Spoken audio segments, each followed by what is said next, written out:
In the top row Yes. are the symbols, the Harappan symbols, the 10 most frequent Harappan symbols, which are, of course, called Saraswati symbols, and the 10 Okay. most common Brahmi symbols. Can you see the similarities between them? Yeah, They are definitely. all through variations and through sometimes they are rotated, sometimes some of the angles are changed, there are certain variations, but these are unmistakably very similar to each other.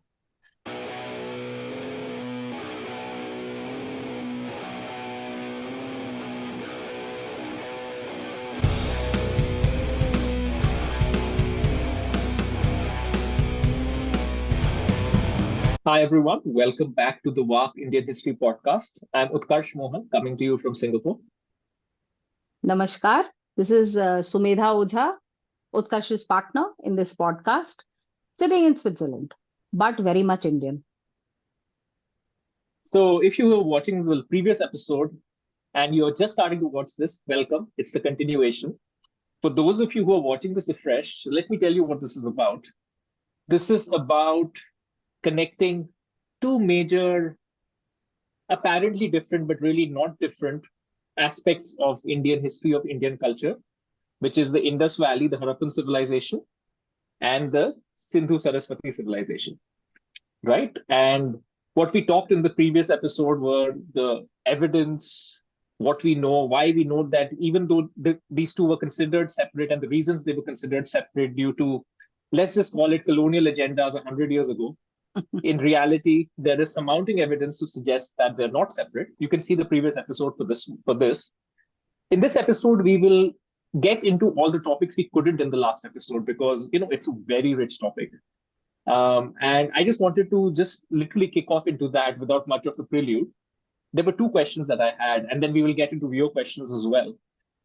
Number one, we have so much historical record in our verbal record in our epics. So, what proof or what record is there of the entire Saraswati River, the whole civilization in the Mahabharata? I've heard something about Balarama's yatra, but that's literally all I've heard about it. It's kind of something in the ether. So I want to know more about it. The second bit, which I'm very interested in, is one of the few things I remember learning or maybe knowing about the Indus Valley civilization is that they have an indecipherable, whatever, the whole script. Like Yes. it's very difficult to decipher. Yes. Now, if you think of Indian scripts, if you think of we have a very well established script, right? With one of the most scientific scripts, I would say, where it's very precise. So how is it that the civilizations are the same, yet we can't understand the script, and we have a long unbroken history of text and language, Sanskrit, Tamil, etc. So I want to understand why is the script not unable to be deciphered. So those are the two questions. Maybe start there, and then we can get into a lot of other things. Yes. Yeah, so last time we were not able to deal with everything. And I want to reiterate that whatever we say today, it's kind of like a bird's eye view because there's so much information coming out, as we speak. There are new excavations, there's new technology which is being used, which throws up new evidence. People are writing new papers, and we are getting closer and closer to deciphering the script. But then there are many problems with that. To call any script as being deciphered, it means that it has been accepted by the community which matters, the powers that be. And I don't know how that is going to happen because we may think that colonialism is dead, but neo-imperialism, neo-colonialism lives on, especially in the academics. I'll get into that when we talk about the script. Sure. But I will start with saying that in our own Vedic, Aitihasic, and Puranic literature, there are so many mentions of the river Saraswati. I mentioned the Nadi Stuti Stotra in book 10 of the Rig Veda last time, where all the rivers are named in the correct geographical order. That's just one of the biggest examples we have.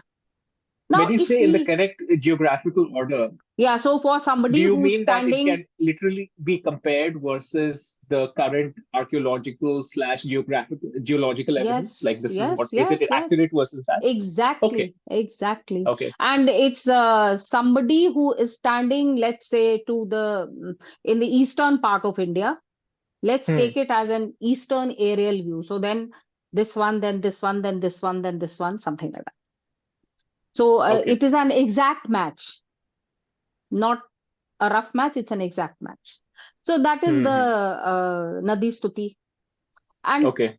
this is dotted around in so many of our Itihas, Quran, everything. So I would suggest, people read this book for this kind of information, this one.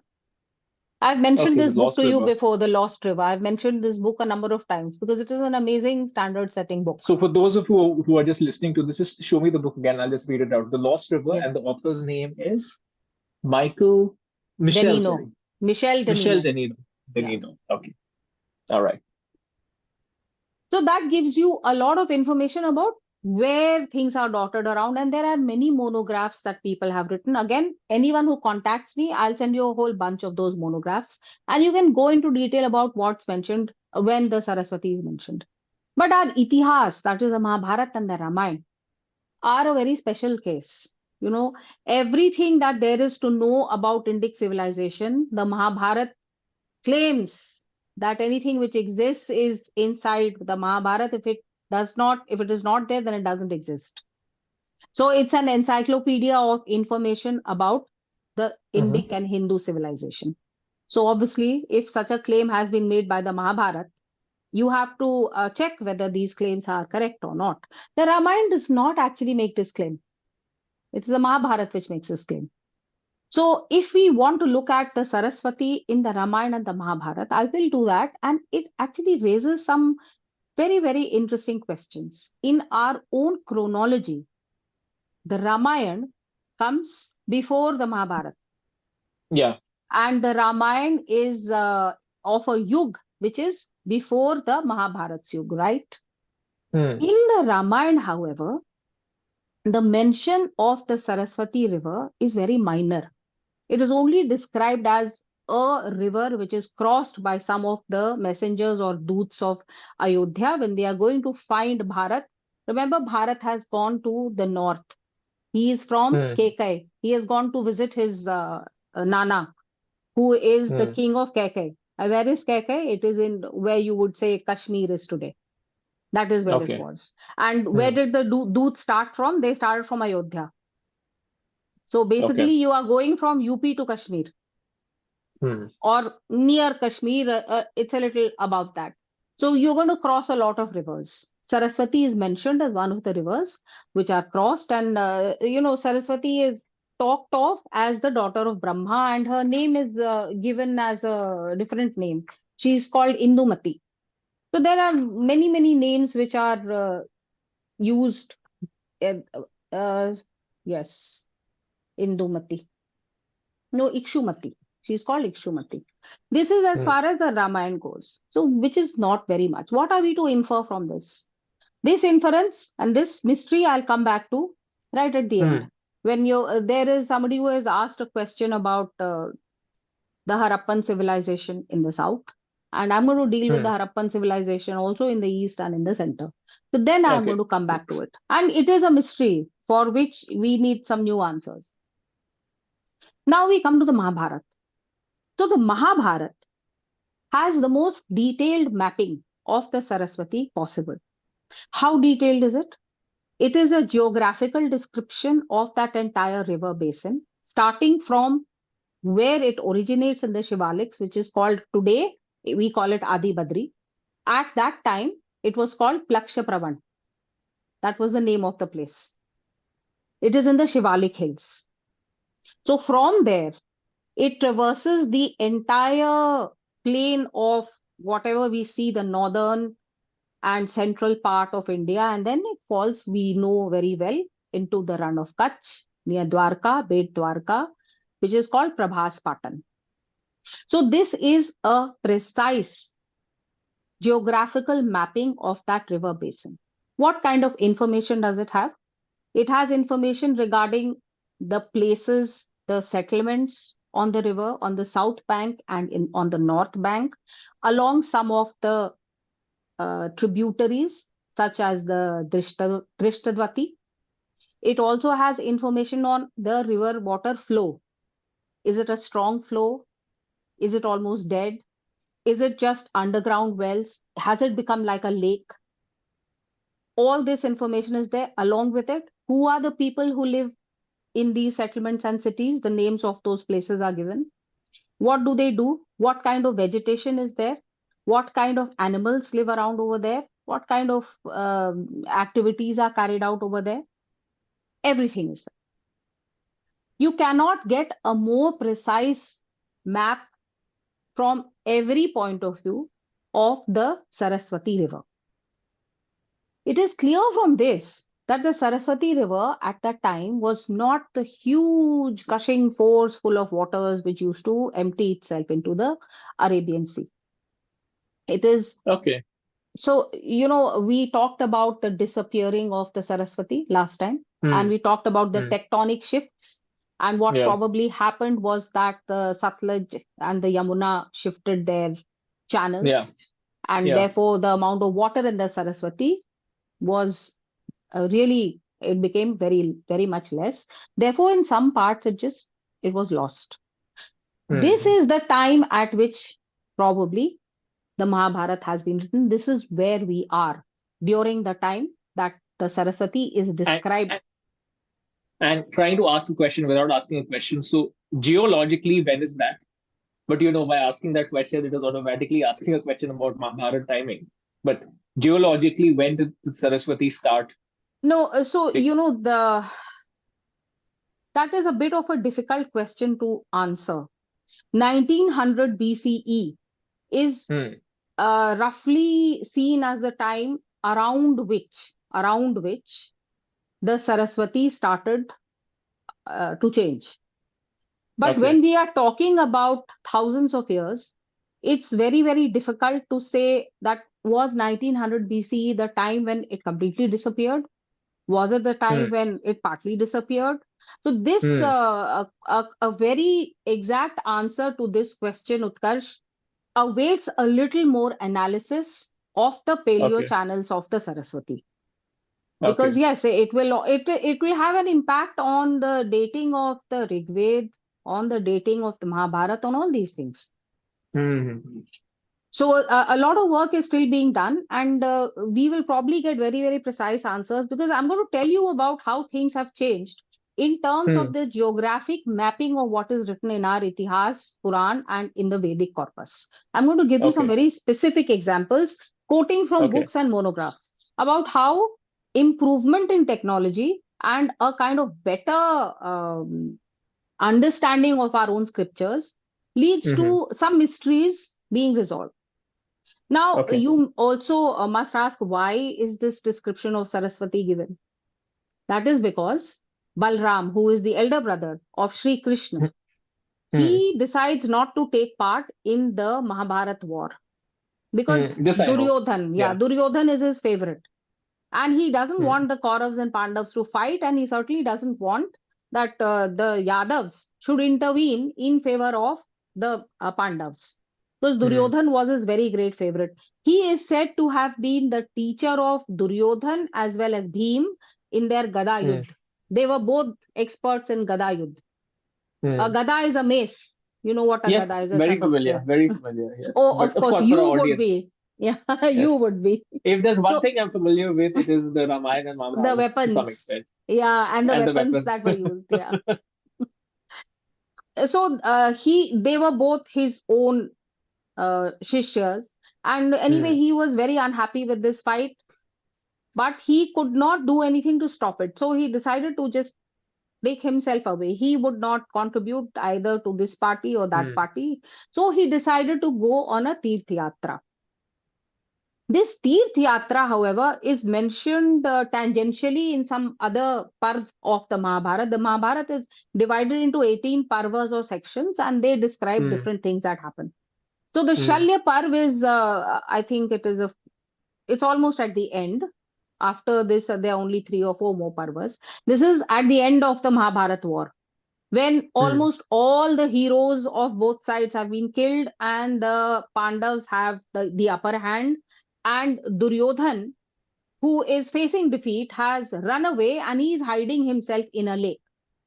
Yes. At this point, we see a description of Balaram having, starting for his yatra. I don't want to complicate things unnecessarily, but there's something that I must tell you. I think that's why it takes so much time, because I need to give you some background. So Of this course. is called the Shalya Parv. This is the time when Shalya was the Senapati of the Kauravas and he is killed in this Parv. And that's the end of the Kauravas. They can't fight anymore.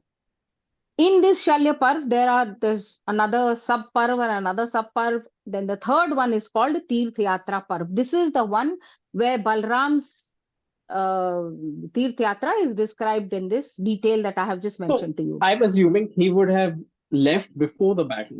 Yes. Why is this described at the end of the battle? That is something I also really wonder at.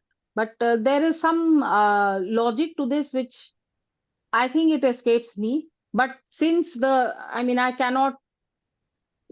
can't pretend that I know more than Ved Vyas. So I will not comment on this. Yeah, you can't go and ask the author. And often, Utkarsh, I find myself wondering when I read the Mahabharata, why is this story here? People stop at the most fraught and tense moments and start telling each other stories.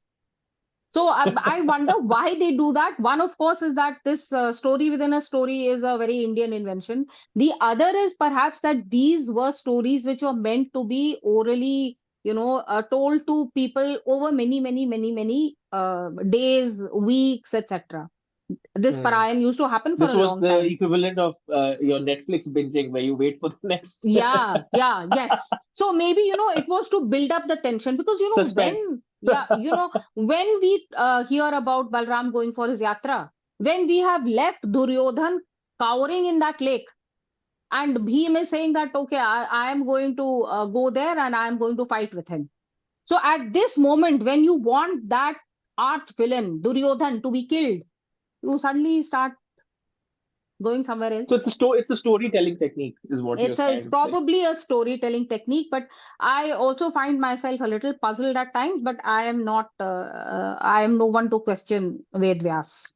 It's probably a storytelling technique, and also Utkarsh, if you want to make Mahabharat an encyclopedia, then you have to fit in everything at whatever are the appropriate moments. See, because what happens is how they put it together, that when Balram reaches Adi Badri or Plaksha Pravan, and then he crosses over to go to the Yamuna, to the Mitra Varun ashram. Then over there, somebody comes and tells him that, look, both of your Shishyas, Duryodhan and Bhim, are going to fight. You have to come and see them. So then he comes back to Samant Panchak, which is one of the Tirthas on the Yatra. And it is at Samant Panchak that the two heroes clash, Duryodhan and Bhim, and Bhim kills Duryodhan. So there is what can I say, something which links all these events and places in the Mahabharata is the Saraswati River. So a lot of things happen on the banks of the Saraswati River. The Pandavas live for 12 years in Dvaitwan. So that Dvaitwan and the Dvait lake is also on the Saraswati River. Then, if you want to know everything that happened, you will have to read the Tirth Yatra Parv, which is from Adhyay 21, that is 21, to Adhyay 53, which is 53, which is huge. And I cannot even begin to tell you everything about it, because how does it go? Balram starts from the Prabhas Patan Kshetra from Dwarka, and then he goes to, then there's a big description of how he prepares for the entire journey. Now, there are interesting things in that journey. What he takes with him, what kind of food, what kind of clothes, how many people, what animals. So what animals does he take? He takes horses, elephants, camels. Why does he take camels? Because probably part of the area has already become a desert. So he needs those camels. Going So back to what we were these, talking earlier. Yeah. yeah, so these are the kind of details which are there in this Tirth Yatra Parv, which can, if you go into the minute and micro level details of that, it tells you just an amazing amount. You can write a book on it. Hmm. So when Balram starts out, goes to the next place, then how much time does it take him to go there? What he does over there? Who does he meet over there? What are the stories around that place? What happened in that place for all of Indic history? So, what Hmm. happened during Rig Vedic times or during this time or during that time? Everything that happened in that place is told to Balram as a story, and therefore we also get to know of it. So, we get to know of the entire history of this Vedic civilization on this, of this entire civilization, Harappan, Vedic, Saraswati Sindhu civilization. When we read the Tirth Yatra Parv, we get it in a nutshell. That is why Okay. it is like really huge, really detailed. But what is the important thing about it? I would like to then share my screen and just show you something. Now, this is from a site which is called Indica Today, and people who are interested in this kind of information, please go to Indica Today. You will find many, many such articles. This is by a gentleman called Mr. Ravi, and he has Okay. done a lot of work on this. He has written a couple of books on this also. And I will, I think it's called Rivers of the Mahabharata and Rivers of the Rig Veda. His name is J.N. Ravi. So can you see this, Okay. or do you want me to just I can see zoom it. in a little more? I Yeah, can see, and I can see the big yellow yeah. line, the long So yellow this line as big well. yellow line is the Saraswati River. Can you see where it's starting? Starts at Dwarka. Or And ends then at it, Dwarka rather.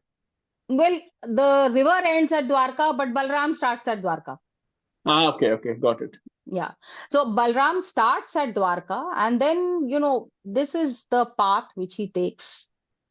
And this is the path which is corresponding to. Also, what I noticed is that the map is different from the map of today. There's a lot more water covering the Run of Kanch area, Yes, right? yes. So let me tell you what he says. See, what does he say?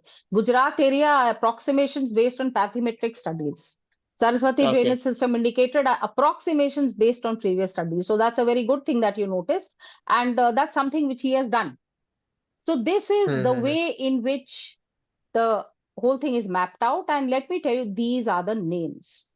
This is one way of telling you the names. These are the names of the places where he goes.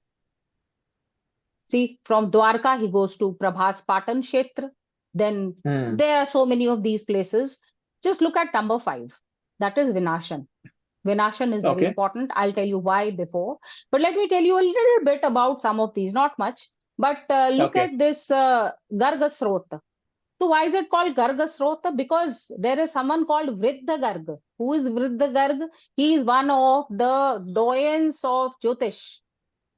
There is Ah, one Vriddha okay. Garg and there is one Young Garg. So this is the place where Vriddha Garg did his work. This Gargasrot.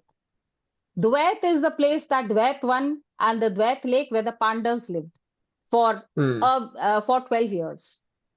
Then this Sapta Saraswat is a very interesting place over here. 7 tributaries of Saraswati are imagined. And you know what these symbolize actually? All the people who dispersed from this civilization into the rest of India. So the 7 tributaries all symbolize different parts of the country. Then you have this Yayat, which is the very famous story of Yayati. People read it if you don't know it. I don't have the time to tell you right now. Okay. Then, interestingly, there are a number of women associated with these Tirthas. Who are these women? At Aruna, this one, the Aruna. You have Arundhati, who is a very important person in the Mahabharata. She's a wife of a sage, but very important in her own way also. Then you have, look at this place, the last one, Plakshapravan. That is associated with another young woman. It is associated with the daughter of Shandilya. Her name is Shandilya, and she has her ashram at this Tirth. So can Then I there ask a is, question? So yes. go ahead, please finish, then I'll ask you a question after you go through all the places. Yeah. So, what I was trying to tell you is that it casts light on the ashrams, the asceticism, and the intellectual studies of a number of women rishis.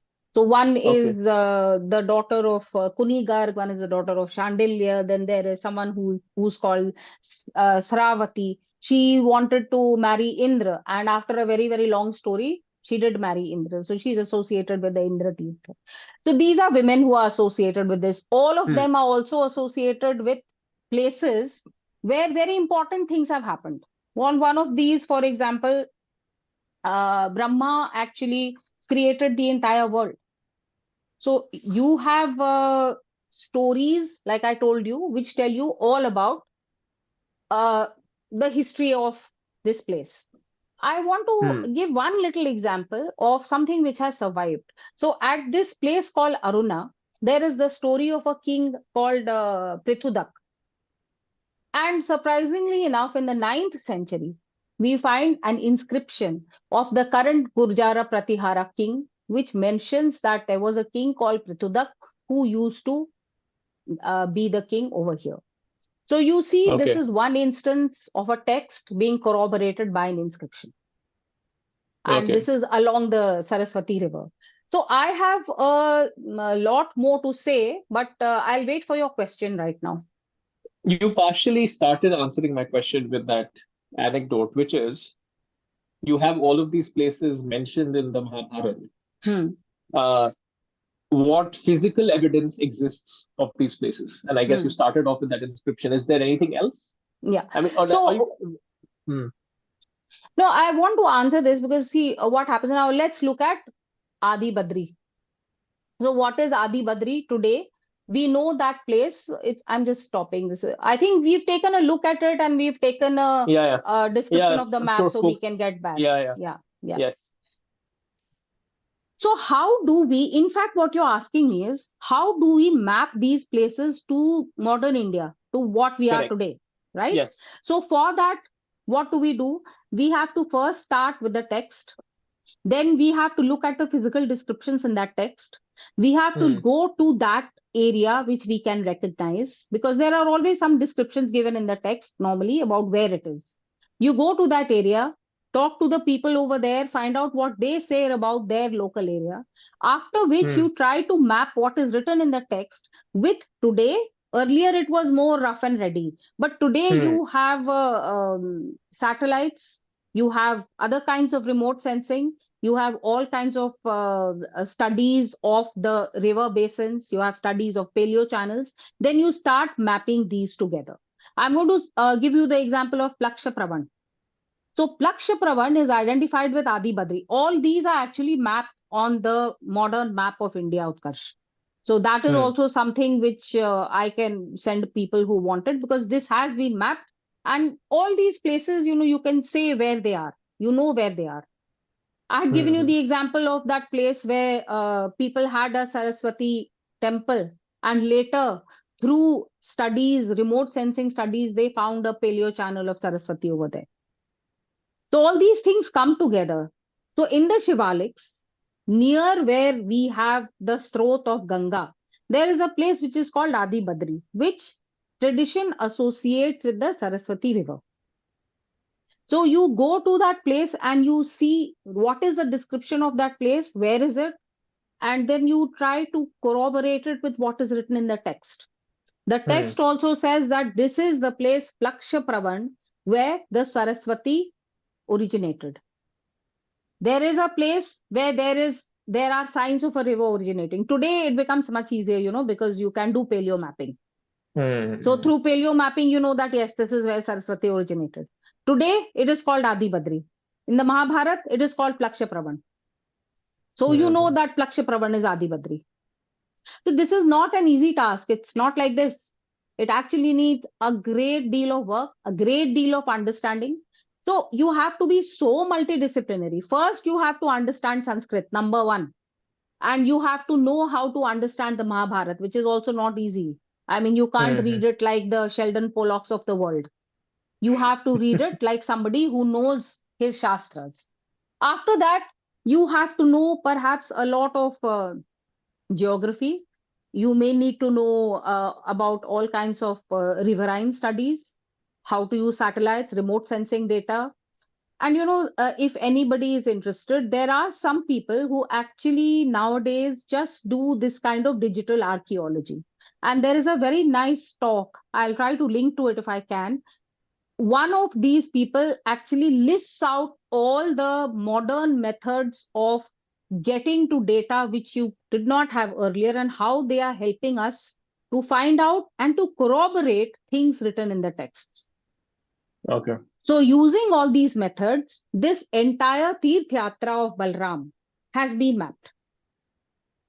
Now, the place which I asked you to look at, do you have any other question? I just want to move on to another aspect. No, we can move on. We can move on. I'm good. Okay. So there is a place called Vinashan. This Vinashan is the place where Balram found that the Saraswati river had disappeared. And that place had become a desert. There was no water over there. That's why it's called Vinashan or Adarshan. So that is the place where it had disappeared. Now, this Vinashan is a very important place. In Vedic geography, it is used as a geographic marker of the Vedic area by Vedic peoples. So this place called Vinashan, and maybe, I should share a little bit of a map so that you're a little more clued into what I'm saying. Or maybe I'll do that later. This is the place where the Saraswati is supposed to have disappeared. And this was used as a geographical marker by the Vedic people to show from where to where their own area, their own people existed. And this was also, again, remember, on the Tirth Yatra, on the Saraswati river basin. From Plakshapravan to Vinashan, where is Plakshapravan? That is where Saraswati originated. To Vinashan is supposed to be 40 Ashwin. Now, what is Ashwin? You're going to ask me. So, Ashwin is a way of marking distance. So, it's a unit of distance. Ashwa means horse. So where did, why is this horse used as a distance unit? So some people thought the number of kilometers that a horse can run on an average, that is 40 kilometers per day, is what one Ashwin means. So on the basis of this Ashwin, 40 kilometers, they tried to understand the distances which have been mentioned in the Shatpat Brahman, in the Shatpat Brihataranyak, and also in the Rig Veda. And also in another place called the Tandya Brahman. So they didn't come to any conclusion because this was not correct. Nothing was matching. And this book which I showed you, this has a little chapter or a little place where this is a 2010 book, which says, sorry, it's there, but we used Ashwin equal to 40 kilometers. It didn't work out. So it must have been theoretical. However, last year, a person who works in IIT Delhi, her name is Suvrata Vinod. She wrote a monograph on Ashwin and on distances. With the Ashwin, she read one of the sutras, which is a mathematical treatise, Bodhayan Sutra, which gave her a proper description of how much an Ashwin is. And that was 2 yojan, which is 8.8 kilometers. Using this, she mapped the distances between Vinashan, Drishtodvati Sangam, and Plakshapravan. So, okay, just look at my finger. So, if this is India's map, if Vinashan is here, you have to go up a little bit to find the Drishtodvati Sangam, which is where the Saraswati and the Drishtodvati separate. And then if you go a little more up, then you reach Adi Badri. So if you use these measures of distance, then there is an exact mapping of what is written in the Tandya Brahman with actual physical maps as they exist today. My point here is there's a lot we don't understand. And there's a lot Hmm. that we don't do. Why did we not earlier go and look for the description of what exactly an Ashwin is? This will also tell you something about the way the Vedic people, that is the Harappan people, actually mapped their world. Now I'm going to share my screen and I'm going to show you something. Now you can also see something which is called Devrathanya, Devarat. right? Huh. Yeah. Yeah. I think this has just Laksha Pravan and its place in the entire Vedic understanding. All these places were very important, Vinashan, Plakshapravan, etc. And from Plakshapravan, there was a way of mapping out what was seen as the known world at the time. So the center of this little hemisphere that you see, that is Plakshapravan. Okay, so what is that? That is a place where the Saraswati originates, right? So that is the place, that is the center of this Vedic civilization. So Okay. in the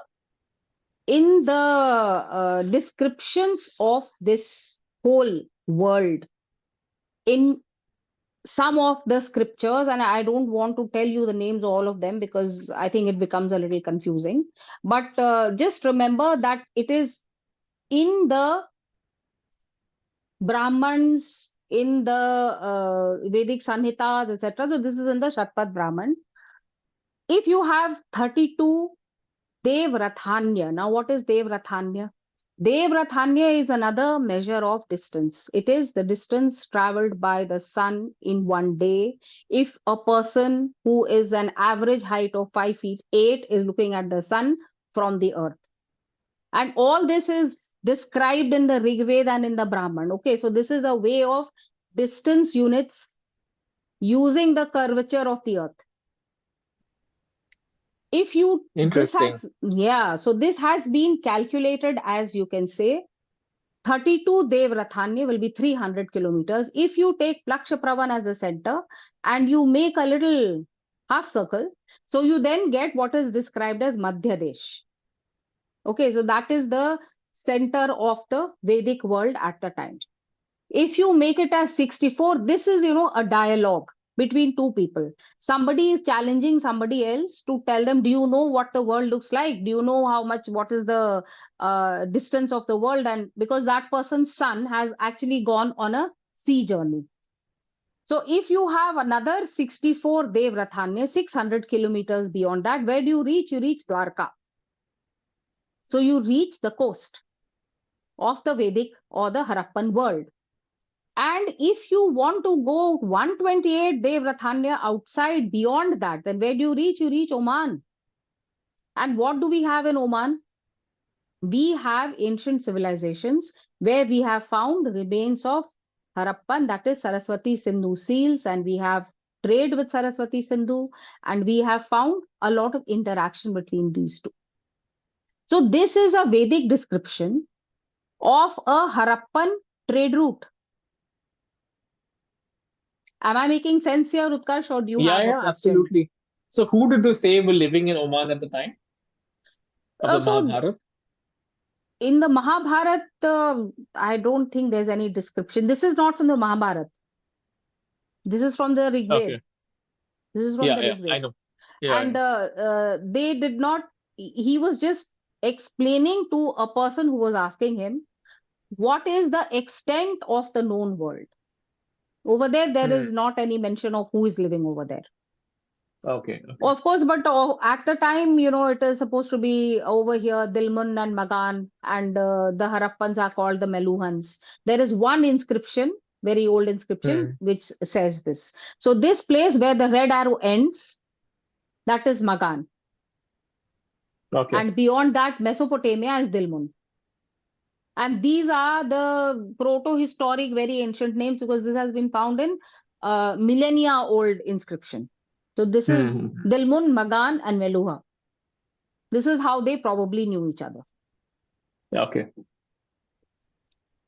So do you have any questions on this? No, I think what you have shared to me is two things. One is the specificity of the information that is there both in the Mahabharata as well as in the Rigveda, Yes. right? And in many of the Brahmans also. Yeah. I'm not going to tell you all of them. This is there in the Shaktat Brahman, this is there in the Tande Brahman, Yeah. because that becomes an information overload. Mm-hmm. But to call it the Vedic corpus and call it Itihas. Correct. And for me, the other interesting thing is, again, geographically, this is corresponding to the quote unquote Harappan Indus Valley Yes, civilization. yes, That is the main yes, point here. yes. That's exactly the point here. And why would this be so? Unless they were both the same, why would this be Exactly the so? same. Yep. Yeah. And sometimes it's such an aha feeling. I'm sure for Subrata Vinod, it must have been an aha feeling because she went down and did some field studies. And especially Mm-hmm. along the Tirth Yatra route, she herself has done these field studies. And Mm-hmm. when she has found that the distance between Vinashan is near Anupgarh in Haryana, if you want to know the Mm-hmm. modern mapping, that is where it is today. Okay. And the Drishtadvati Sangam, how do you know this? You know it through the remote sensing and satellite data, as well as the way in which the paleo channels of the Saraswati are studied through sediments, through water sediments, Mm-hmm. etc. It's a very highly technical physical geography kind of Mm-hmm. thing. Yeah. So she has found out that distance, and from Drishtadvati to Plaksha Prasravan, she has done it herself, and she found a Mm-hmm. complete corroboration. So I Yeah. would invite people to read that monograph also, because she gives you This for some me. more interesting Hmm. things also. Go Anyway, ahead. Go ahead what were first. you? No, you tell me. No, I was saying, since we are talking the geographical spread of the civilization to an extent, as mapped out here in case of Balram's Yatra, but in general as well, that what you were sharing in the Rigveda. There was a question on what about South India? What about Yes, archaeological yes, sites? yes, yes, yes, I yes. think I'm probably mispronouncing the name, so please bear with me. Is it Kizhadi, Kiladi, and Kiladi, Kiladi? Okay, so there you go. Kiladi, and Adi And Chennalur. yeah, so let me put it this way. What do we know about the geographical spread of the civilization towards the direction of South India? Okay, so Do you let's want to go take this there one or first. Yeah, yeah, yeah. Let's yeah, do this first, and then we yeah. can go on to the script. Yes, Because, I think the yeah. script is yeah, it's not disparate, but I think this is Hmm. more naturally linked to No, the the geography that we'll script be is talking. very closely connected to this, because we found Okay, some then we can. inscriptions. They'll all, you know, they're not silos. They Okay. all this is evidence for the same thing that we are trying to understand. Hmm. So now, I had shown you last time there is a chronological way in which the Harappan civilization or Saraswati Sindhu civilization is understood. So it started Hmm. about, say, 7000 BC, early food producers, and then they became more and more intense. And around 2600 BCE is called the integration era, when it was that was Yeah, I mature remember that. Harappan, yeah, and Yeah. it was at its peak. And then as you come to 1900 and after 1900, then it kind of peters out. Cities get very badly stressed, and they are left abandoned, and people move away, etc. Hmm. So now, keeping this in mind and looking at carbon dating, it was understood that Kot Diji, Harappa, these places, and also Mehergarh, all these are today in Pakistan. So that means to the northwest of India. These were the oldest sites. So integration era and the earliest sites were over there, and in the integration era, it came a little to the south, where we have the Indus River today. And then so it was kind of like, moving east, oldest, then the middle ones, and then the younger ones, etc., etc. So where is the concentration of this supposed to be? It is supposed to be to the west. Whatever sites we will find in the east will probably be 1800, 1900, something like that. This was the Hmm. understanding, that it started in the west, matured in the west, and by the time it came to the east, it was petering out.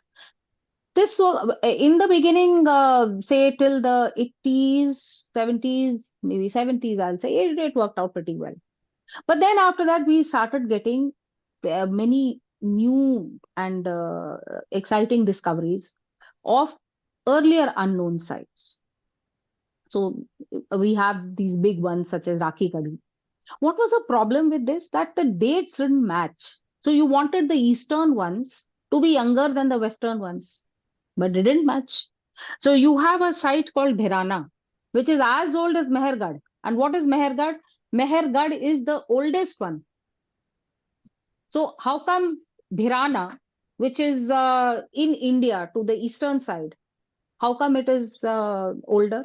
And on the east, you have a place in Bardwan, which is called Pandur Raja Dhibi. This Pandur Raja Dhibi in the east, which is Bardwan, Bengal, Bangladesh, that area, surrounding all that area.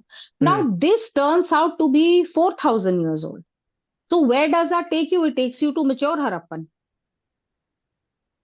So, how does that very, nicely, logically fitting in thing, how does that work? It no longer works. Therefore, with these new developments and with the interesting extension of very old sites on the eastern, and also there are three other sites. One is Chirand, one is Maski, and one is Brahmagiri. Chirand is in Bihar, Maski and Brahmagiri are in Karnataka. And these are also very old. Karnataka, yes. Wow, okay. So these are also very old Harappan sites. So how come? Then we come it strikes me this is so important because in the popular imagination, Harappa is just that area of northwest India and Pakistan. Whereas what you're saying is exactly.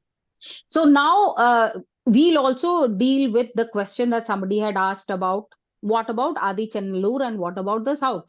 So we have very, very interesting new excavations from Keeladi. There are also evidences from a place called Adi Chennallur. But unfortunately, Adi Chennallur was excavated 100 years ago by somebody called Alexander Rea. He found a lot of artifacts, semi-precious jewelry, pottery, ceramics, everything the same as we have found in these so-called Harappan settlements. But he wrote a book on it, but it's kind of like it was left to molder on the side. And nobody cared about Adi Chennallur. Somebody asked, why have not more, what did he say? I think religious artifacts not been found from Adi Chennallur. And the answer is that Adi Chennallur has not yet been fully and properly excavated. So we have also the ASI, which is the central institution which runs all this. It says that we need to do more in Adi Chennallur to understand this. In Keeladi, there have been many artifacts found. So we have now evidence that connects all these settlements, some in the northwest, some in the center, some in the east, some in the south, with this, they all seem to come from the same civilizational center. So there is a very interesting book which has been written by a person called Al Balachandran, From the Indus to the Vaigai. Why does he say Vaigai? Because it is on the Vaigai river that you have Keeladi. And Keeladi has the same remains and ruins which are found in the Harappan settlements. His theory is that there was a connection between the Indus River, between Pt2 and the south of the country, including Keeladi and Adi Chennallur. So that is why he calls, and that book is a very detailed one.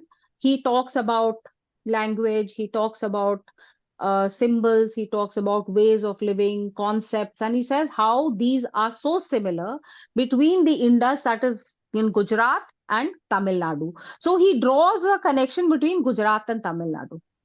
And what do we have in Gujarat, Utkarsh? We have Pt2. What do we have in Pt2? We have the same Saraswati Sindhu remains. And as we have just seen, Dwarka is fully centered in the Vedic Harappan nexus.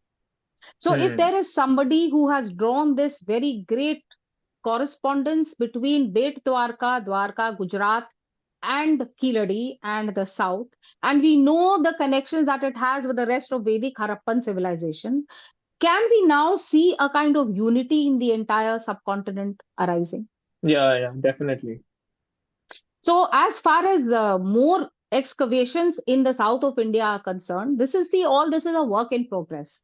This is all Hmm. happening as we speak, and I hope that as this podcast goes on, I can report some very interesting new discoveries. So, there are Adi Chennalur is on the Purnai River. This Purnai River was earlier called Tamraparni, very important Hmm. during the Mauryan period. Kiladi is on the Vaigai River. So, what is now being tried is that settlements along the Vaigai River, around the Purnai River, around the Kaveri River, and also another river called the Palar. These are all in the south of India. There is an attempt to look for new settlements around this period. And if we get new settlements and if we get more information, everything will be tied together much better. So, this is the way in which I think that a pan Indian unity, even during Harappan Vedic times, is emerging. And Is there any mention of, hmm, so because the kingdoms mentioned are generally in the north, west, central, at least in the Mahabharata, is there any mention of the southern oh, no, kingdoms? no, of course there is. Of course there is. Okay, there is. Okay, There is. There is. Yes, yes, yes, of course. In the okay, Ramayana, in the Mahabharata, everywhere there is mention. Of course there is. okay. So, the see, before we found, or at least, I mean, archaeologists found the pillars of Ashok and the inscriptions of Ashok. Nobody Hmm. was ever ready to imagine that the Mauryans had one kingdom from Hmm. Afghanistan to Madurai. Not willing to Okay. admit it. From Saurashtra to Chandraketugad, which is, say, Balochistan to Bangladesh. Nobody was willing to believe it. But once the inscriptions were found and read and understood, then now we know that this was the first, or perhaps it wasn't the first. Perhaps the Harappans had a kind of proto-Indian kingdom all around, because we find these same characteristics, same kind of pottery, ceramics, inscriptions, Hmm. beads, materials, technology. We find it everywhere. So, wood steel, which is a very important thing in the south. We Hmm. find evidences of it also in the north now. We find it in Rajasthan. And it pushes the Iron Age back in India. So a lot of things have to be re-evaluated. Hmm. And I believe the more the evidence that is unearthed, the clearer will become the Harappan Vedic, what can I say, confluence or similarity, or the fact that they are the same. And we Hmm. will slowly get to know that there were settlements across the country. Okay. Right now, there is no part of the country which is left out. Okay, we have them in the south, we have them in the west, northwest, we also have them in the east, and we also have them in the center. So right now, nothing has been left out, but more work needs to be done on this. Hmm.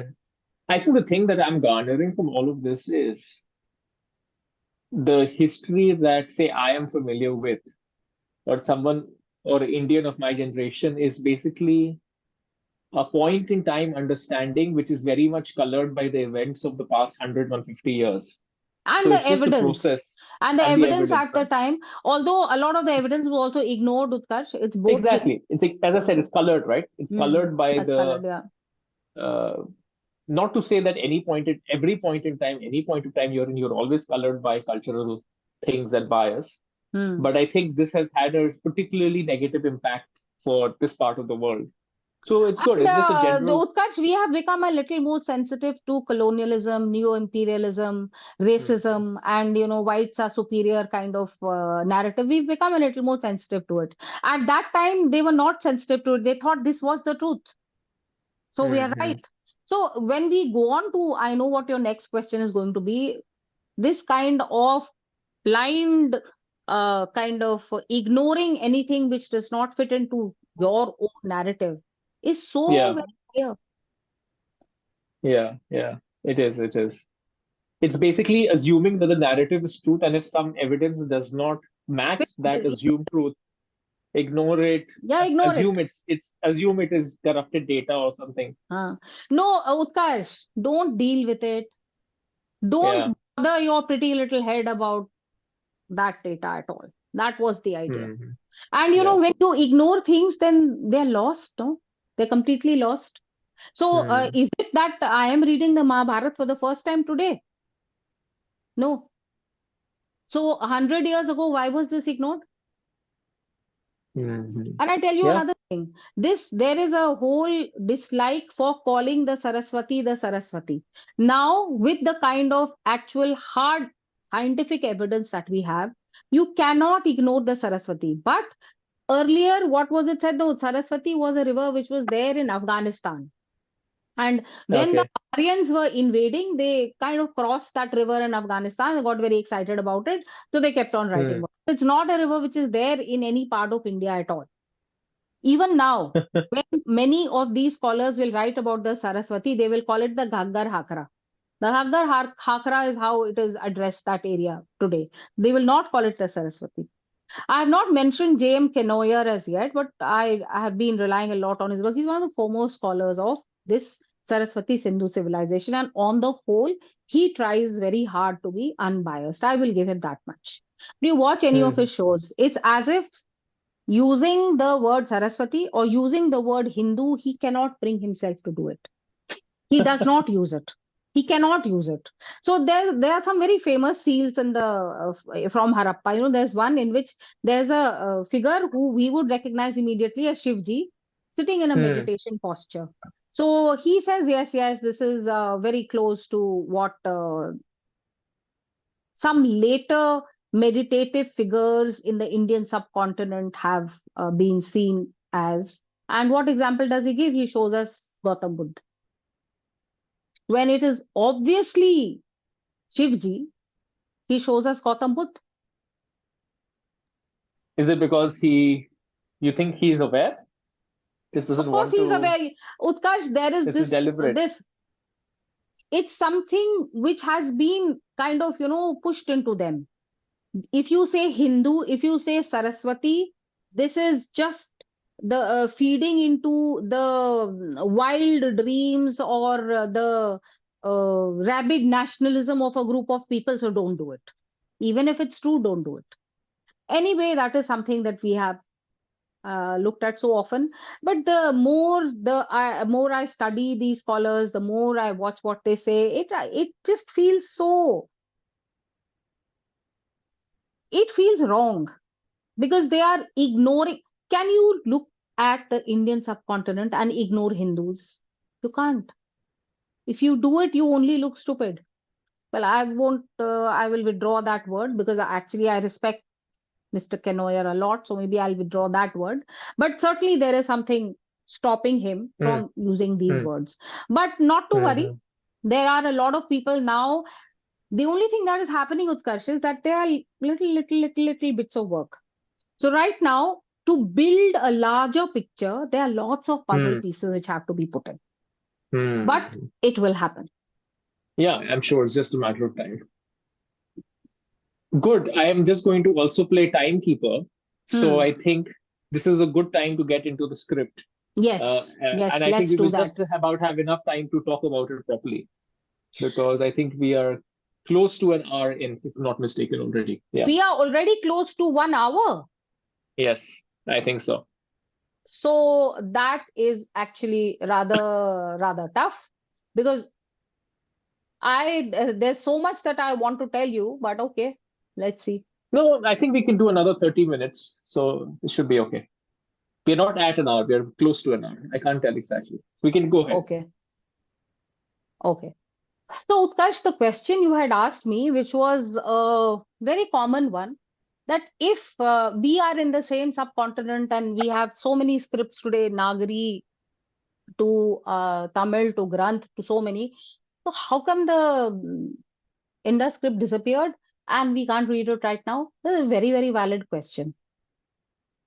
It is one of the last great mysteries of the historical world, unless new ones come up, of course. For 100 years, people have been trying to decipher it. So why has it not been deciphered? There are a few reasons for this. One is that no bilingual inscription has been found. When we had to decipher, say, the Egyptian hieroglyphs, it was because of the Rosetta Stone. The same goes for almost all ancient scripts which have been deciphered. Bilingual inscriptions have been found. No bilingual inscription as yet has been found for any of the Indus scripts. That's one. Number two is that the inscriptions of these Mars which have been found have been very short. They are not very long.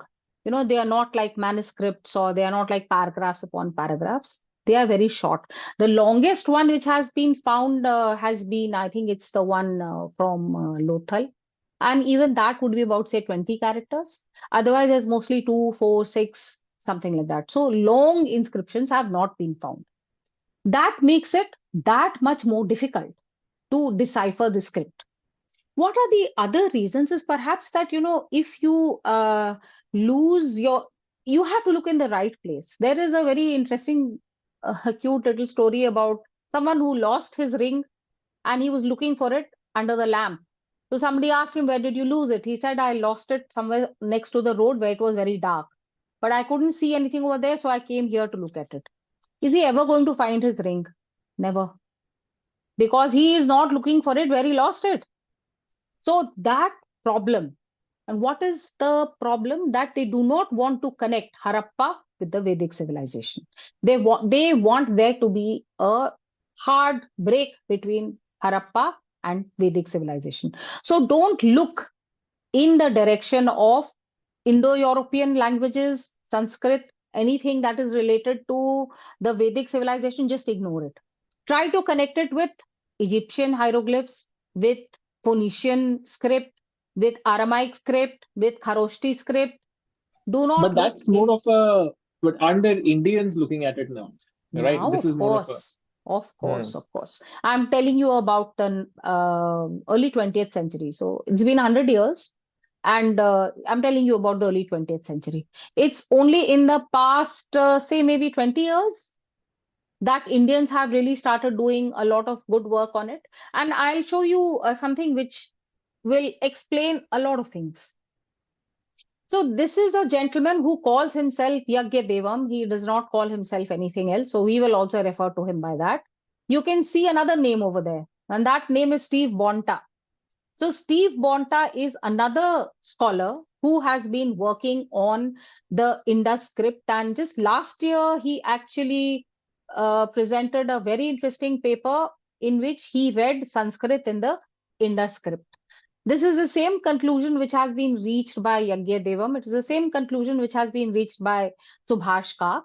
And in Okay. case you want to know why, then the very complicated cryptographic references and a lot of things, but you can read or listen to Yagya Devamji in the internet anytime.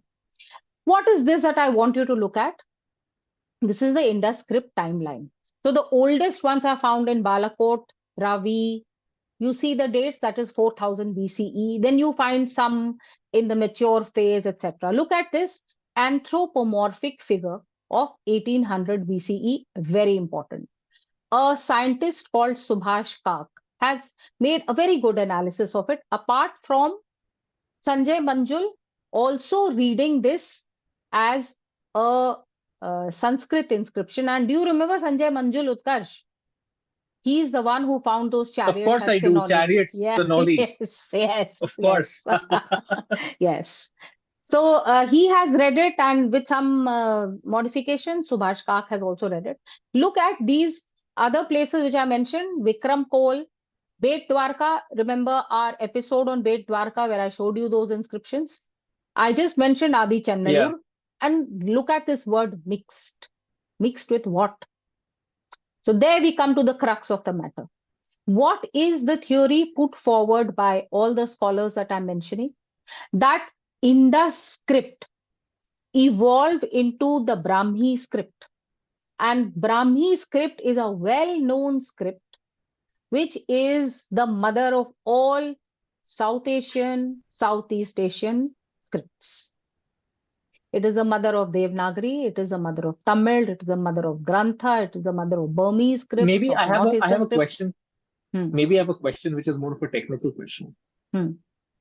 You can read Sanskrit right now. You can read Hmm. the Rig Veda that was composed, whatever, thousands of years ago. Hmm. The language, I mean, the phonetic pronunciation of the language has not evolved, correct? It's same No, it has phonetics. not changed at all. No. So, what is the reason that the phonetics of the language has not changed, but the script is changing? Okay, so that's because what is Indic civilization? It's an oral civilization. So Okay. how are the most important things transmitted to the next generation, which cannot be changed even by an iota, even by an atom? That is called Shruti. That is the most significant thing, the treasure of this civilization. And that Shruti is transmitted from generation to generation without one iota of phonetic change. This is the USP of Vedic civilization. And I'll tell you something else. There is a constant complaint, almost like a complaint from archaeologists. Why is it that the Indus people did not write more? Why are their inscriptions so small? For me, it fits in very well with an oral civilization where the most important things are transmitted orally, and things which relate to trade, commerce, sometimes to rituals, and sometimes to marking of property. For that, these symbols, which later evolved into a script and then into later scripts of the Indian subcontinent, that's how the evolution went. So, phonetic changes, you put your finger on it, Utkarsh. They are not supposed to happen. And this is a case study in itself. Generation to generation, the exact phonetics are transmitted from guru to shishya to shishya to shishya for thousands of years. And there are still families who can trace this back to at least 1,000, 1,200 years from today. And it goes back into the hoary past. So that is why the Vedic corpus is such an amazing testament of the period in which it was composed, because it has not changed by one iota. Now, I can read the Rig Veda in Devanagari, but I learned Sanskrit from a guru who used to read the same things that he was teaching us. He was teaching me Sanskrit. He used to read everything in Grantha script. So scripts have changed constantly over the past 100 years, 200 years. See, Devanagari became fixed as the way in which to write the Vedic corpus or Itihas and Puran only about 15, 1600 CE. Before that, it was written in so many different ways. And you will still find, or even after that period, basically, when printing came into India and Nagari became very popular for printing, it was then that the Sanskrit of the Vedic corpus was written down in this script. And do you know that this script does not have all the symbols necessary to actually put down Rigvedic Sanskrit? You can't. There are some things for which you have to put different some symbols which are not there in Devanagari. Okay. Interesting. Yeah, so language and script are very different. And just keep this in mind because this is going to come up again. So, Mm-hmm. what are we talking about right now? We are only talking about marks, which are marks on pottery. These are marks on seals. These are some marks which have been found on large inscriptions, for example, in Lothal. So, this is what we are talking about. So, when around 1000 BCE, you look at this Adi Chennalur mixed, what is it mixed with? So, Indus signs, the Saraswati Sindhu signs are mixed with Brahmi signs. Then you look at this thing called Janpad coin. So this is supposed to be 800 BC. I don't take the dates very seriously because they may be changed with new discoveries. But anyway, this was the period just before the Mauryans. There were about 18 kingdoms in India. And those kingdoms or those Janpads used to issue their own coins. And they used to punch mark those coins to say, okay, this coin belongs to this kingdom. Those marks are also very similar to the Saraswati Sindhu marks. Then you have found a lot of those inscriptions in Kiladi. And look at all this Anuradhapur, Chandraketugarh, which is now Bangladesh, Marungur, Sanur, and even in the Mauryan and Gupta periods. So there is a whole evolution of these things. And how does this evolution go? Before that, I just want to show you one more thing. I just want to show you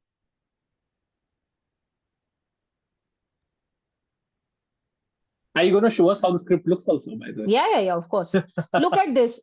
I wanted to show you the Bet Dwarka script because this is what, remember, we had dated to 1300 BCE in that particular episode on Bet Dwarka. Yeah, Can you see it on the bottom right-hand corner?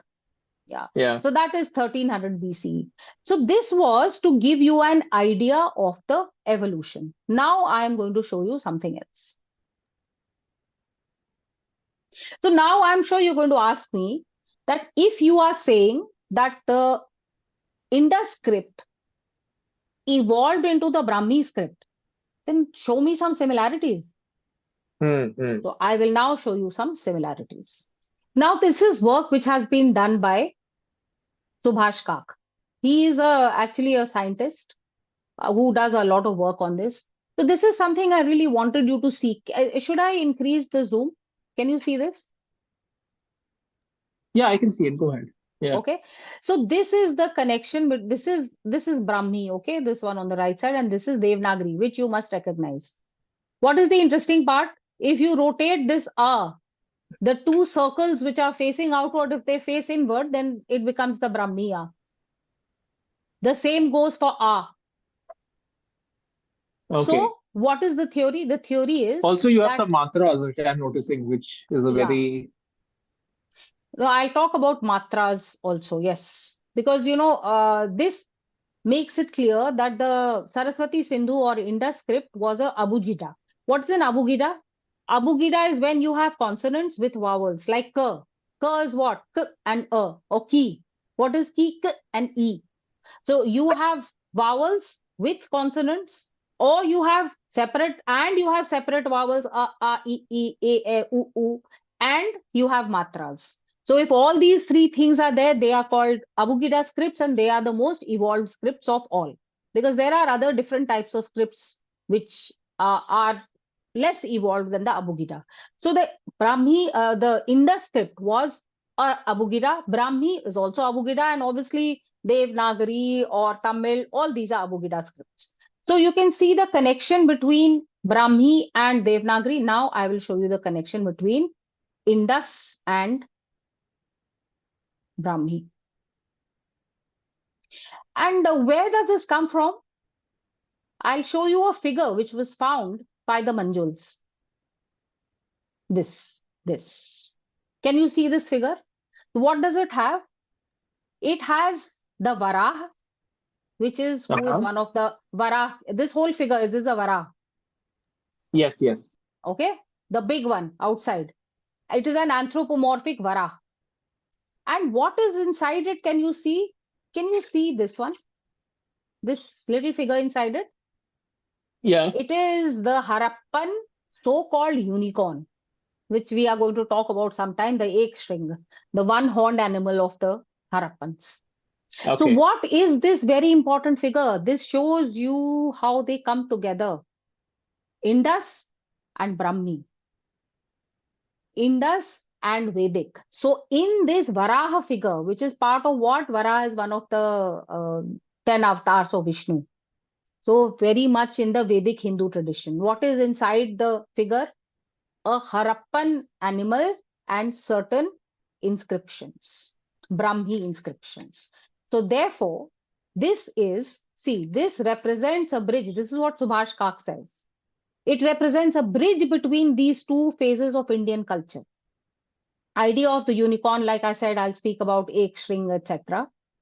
And Brahmi and Indus come together over here. Now I will show you the different comparisons between. Look at this. Can you see this, Utkarsh? In the top row Yes. are the symbols, the Harappan symbols, the 10 most frequent Harappan symbols, which are of course called Saraswati symbols, and the 10 most common Brahmi symbols. Can you see the similarities between them? Yeah. They definitely. are all through variations and through sometimes they are rotated, sometimes some of the angles are changed, there are certain variations, but these are unmistakably very similar to each other. So this is one very clear kind of, what can I say, evidence that Brahmi has evolved from the Saraswati Sindhu script. If there are people who want to read more on this, then I suggest Subhash Kak, I suggest Yagyadevam, I suggest S. Kalyanaraman. You will find works by them very much easily available on the internet. And if you want to know about the connection of this script with South Indian languages and Tamil Brahmi, then you can read the works of Iravatham Mahadevan. He has done some excellent work on that. And also this other gentleman I told you who wrote the journey from the Indus to the Vaigai, Al Balakrishnan. Read that. Here I can just give you the basic evidence and I can give you tips to read more. Now I expect you to have one more question, Utkarsh. I have just shown you Saraswati symbols and Brahmi symbols. I have also shown you Brahmi symbols and Devanagari. But you should ask me about Brahmi and Tamil. So what is the connection between Brahmi and Tamil? What is the connection between Saraswati? Yes. Then what is the connection between Saraswati Sindhu and Tamil Brahmi? So there is a very clearly drawn line from where you can see that Tamil Brahmi comes from the earliest Brahmi, which comes from Saraswati Sindhu. Tamil Brahmi then evolved into the Tamil script. And I will show you a little bit more of these similarities so that, they kind of hit you in the face. So you see from Brahmi to Devanagari, you see the development of Ka, Ja, Ma, Ra, Sa, Okay, right. So far, so good. Now I will show you the Tamil. So this is a whole description of how the modern Tamil script came into being. All right. So you see, this is Tamil Brahmi. Can you see it? Let me see. Yeah, I can see it though, but okay. that might be better. Yeah. Here, this is it. This is the Brahmi script. Next stage, as you can see, is the Tamil Brahmi script. It was used to write Tamil from 3rd century to 1st century. This is it. After this, there were a number of other developments also. You can see them written here. You can read this paper if you like. I will send it to you. But this is how, this is an intermediary script. After that came the most important one, which is the Pallava script. This Pallava script and then the Chola script, and then you have the modern script. So you can, from this paper also, you can see the way Tamil Brahmi developed. So can we now summarize? You have the Indus Valley inscriptions. They did not disappear. They did not die out. They are not indecipherable. We are just looking in the wrong direction.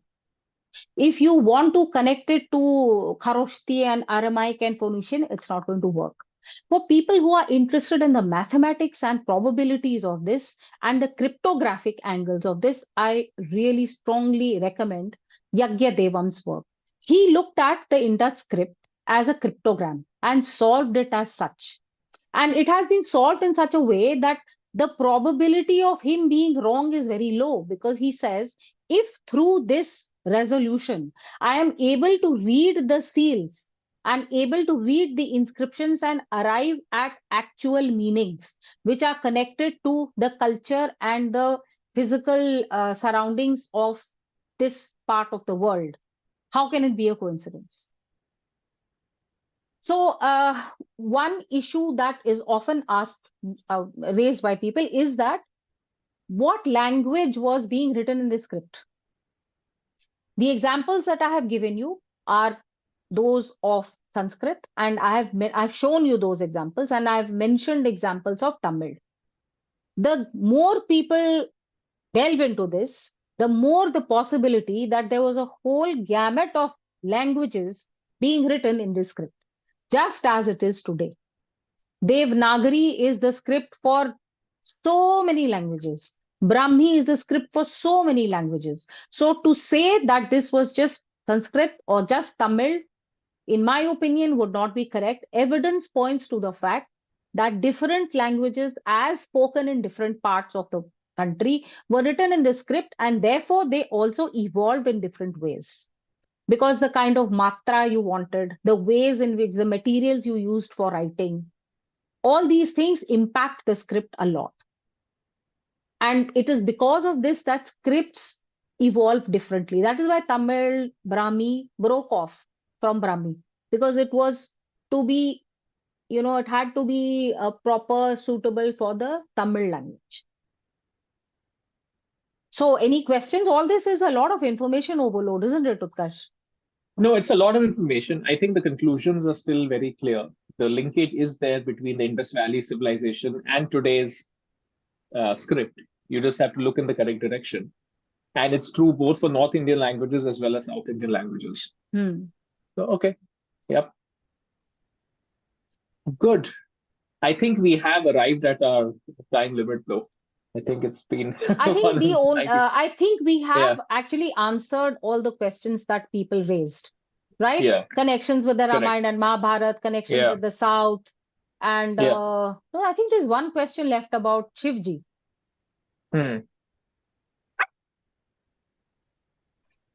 So, in which one of our very regular viewers has asked about Shivji and why he is called Ajanman, what is his connection with this whole Harappan nexus, whole Harappan civilization. So it's very good to, or it's very interesting to think that Shivji is always known as the Ajanma because he is one of the three main energies or sources, or one of the three devs of Hindu thought. He is not born and he does not die. So yesterday I was just reading the Sri Rudram Namakam. There's a description of how he is pre-birth. He is pre the birth of civilization. So he is not seen as being born, like Sri Ram is born, Sri Krishna is born, and either Kartikeya is born, all other gods are born. Shivji is not born because he is the original energy. He is not an avatar.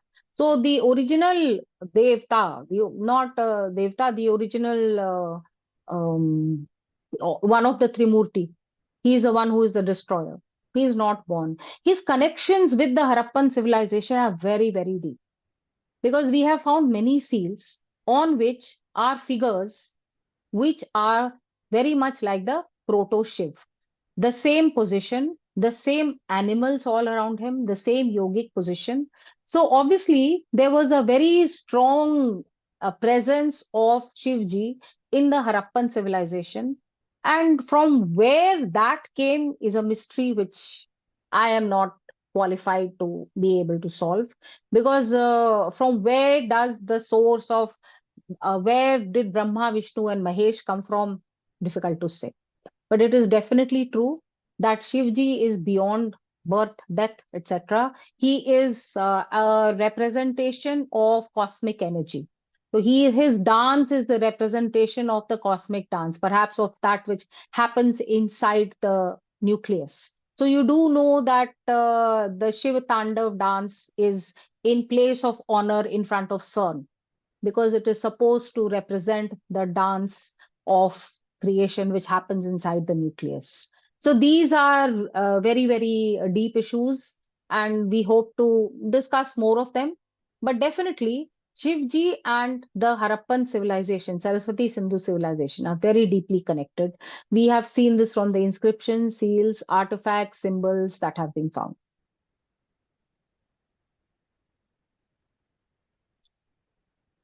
Utkarsh, I think you're muted. Yes, I was muted to prevent this being a human plus dog podcast.